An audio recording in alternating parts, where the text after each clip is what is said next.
righty. Welcome to House Calls. This is Brian Sims. I'm the CEO of Lucas County Health Center, and this is the Lucas County Health Center's program to keep the citizens of Lucas County and all of our patients informed of the happenings and the going on at Lucas County Health Center. Today, we happen to have one of our volunteers, Nathan Sims. How are you doing today, Nathan? Doing great. How are you? I'm doing fantastic. So tell me, what do you do around here? Well, I do housekeeping, and I've been trying to keep all the volunteers safe by wiping the door handles, railings if anyone was to touch it, and happen to get sick, just to help not cause any sickness to any employees who work around here, and just trying to keep patients safe and everything, and just trying to keep the place clean. Very good. So how long have you been doing this? Only for about, I would say about 2 weeks only. Right. But you kind of volunteered before.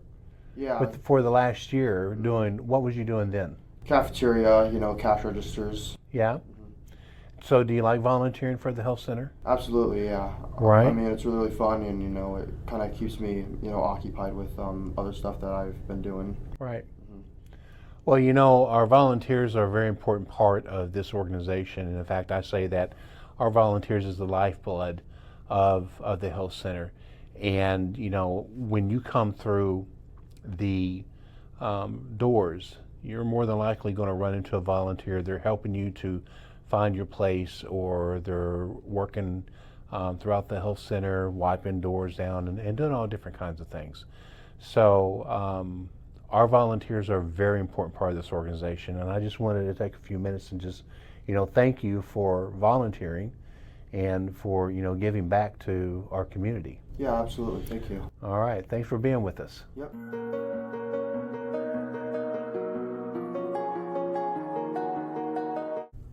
Well, I want to say thanks to Nathan for stopping by, and our next guest is Patrick Alt. Patrick is our PT leader down in our physical therapy department, and I wanted to visit with Patrick for a few minutes just to kind of get more information from Patrick, what we have to offer down in physical therapy. So welcome, Patrick. Thank you for having me. Yeah, real happy to have you. So why don't you just tell us a little about yourself? Okay. Well, as you said, my name is Patrick Alt. I'm the leader down in the PT department. I went to Simpson College for undergraduate. Studied biology there. After 4 years in completing my degree there, I went to the University of Iowa for PT school. That's been about 8 years ago now, so I've been practicing for 8 years. Most of that here at the hospital. So. Very good. So, Patrick, tell me about the services that physical therapy has to offer downstairs. Yeah. So our department, as you said, therapies, we have physical therapy to offer. We also staff an occupational therapist and speech therapist as well. Speech therapy can provide swallow-based studies or evaluations, cognitive or memory kind of based evaluations, as well as speech-based evaluations. So we see a variety of patients there. Our occupational therapists deal quite a bit with hands, wrists, things of that nature, but they do a lot of splinting. We do some wheelchair evaluations, and then other what we'd call activities of daily living assessments and treatments.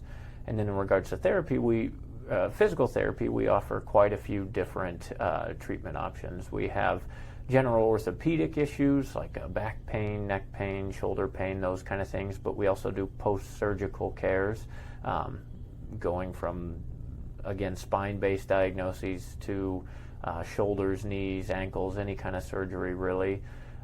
We treat neurological disorders. Specifically, one of our therapists is trained in the Big and Loud program for Parkinson's disease. We also do geriatric or balance-based treatments. Two of our therapists are trained in vestibular-based therapy, so if people are dealing with dizziness, whether that's from the inner ear or brain-based issues, they'll treat those. And then I myself offer some dry needling services as well. So we really have kind of an all-inclusive or comprehensive treatment program down in therapy. So I have heard from several of our patients that suffer from vertigo, and they have done nothing but raved about the services that you all provide in the treatment of, vertigo and those other inner ear issues. Can you talk a little bit more about that? Yeah, so like I said, we have two therapists who really are very good at what they do in regards to that treatment. Most specifically, you're probably referencing what we'd call a BPPV diagnosis, and that has to do, like you said, with the inner ear, and it has to do with these little crystals in the inner ear that basically, as they settle inside there, they tell us where we're at in space, and they give us an orientation to where we're at. In this disorder, what happens is those crystals kind of get out of position, and it leads to improper feedback to the brain telling us the room is spinning, things of that nature. So the two therapists, what they'll do is through positioning of the patient, they can really tell where those crystals are or shouldn't be, and then they can use that same kind of evaluation, movement-based principle as a treatment to kind of reposition those crystals back into where they need to be, which then leads to better feedback to the brain. Sure. So let's talk about the dry needling. You mentioned dry needling, and I think there's probably some folks that don't know what dry needling is. So let's talk about dry needling for a minute. Yeah. So that's a service that I myself offer downstairs. People may be more familiar with like an acupuncture-based treatment or have heard of that. So it's similar in a lot of ways. We utilize the same tools in regards to a thin, what we call monofilament needle. So it's not hollow, it's not serrated, it's kind of a rounded tip, thin piece of metal.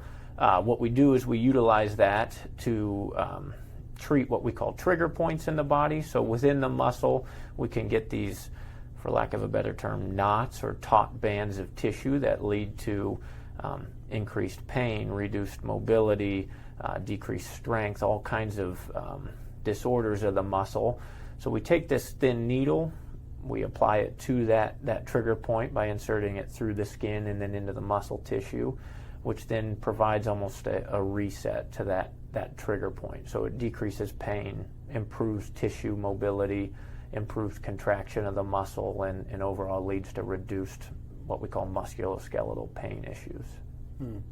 So does a patient need to get a referral from their PCP, or how does that work? For dry needling, no. It's a cash-based service, so we provide that without physician referral. People basically just need to call the office if they're interested in trying it for different issues they're having, and we'll get them scheduled, and then I'll perform an evaluation and treatment on the first day. Typically, treatments are at most kind of once a week. That way we can assess how it's working. Do we need to change the treatment, things of that nature? But we'll kind of decide based off that if they need further treatment. The following sessions consist more of just treatment. There are limitations to who we can do this treatment with. If you're on blood thinners, different things of that nature, it limits us, as well as where I'm at in regards to my study with it. I'm limited on certain body parts, but I can do a majority of the body, and it's been a pretty effective treatment for a lot of people. Great. What about the other services that we talked about, such as the vertigo, or, when do you need to get a PCP referral, or when can folks just pick up the phone and say, hey, I would like to come in? Yeah, so for pretty much all other diagnoses, we do need a referral. That has to do more with us being hospital-based.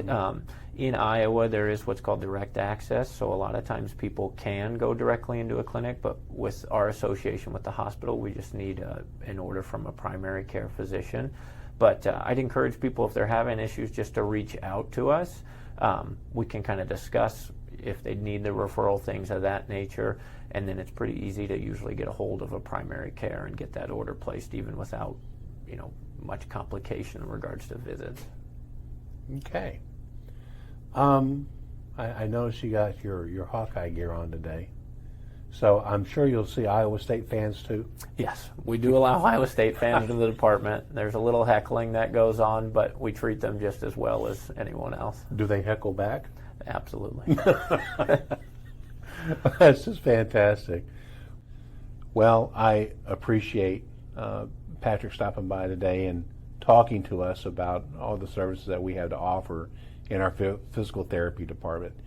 You know, I personally, I've had my own, I've been a patient myself down in physical therapy for, you know, some back pain over the last year, because apparently I think that I can golf as a 30-year-old, and I can't do that anymore. And physical therapy actually put me back to at least almost as good as new, where I can get back out and start golfing again. So I appreciate that and what you did for me. And they'll do the same for you. So anyway, Patrick, thank you so much for stopping by. I appreciate you, and keep on doing great work downstairs. Thank you very much. Yeah, you bet. Well, that's it for this edition of House Call. I can't stress enough how much we need you to subscribe, hit that like button, and you know, there's a little bell that you click on too. That way, every time a House Call drops, you'll get notified. You know, we are here to provide you all the information that we possibly can about Lucas County Health Center, and we're very proud of this place, and we want you to be proud of it too. So until next time, we'll see you soon. Have a great day.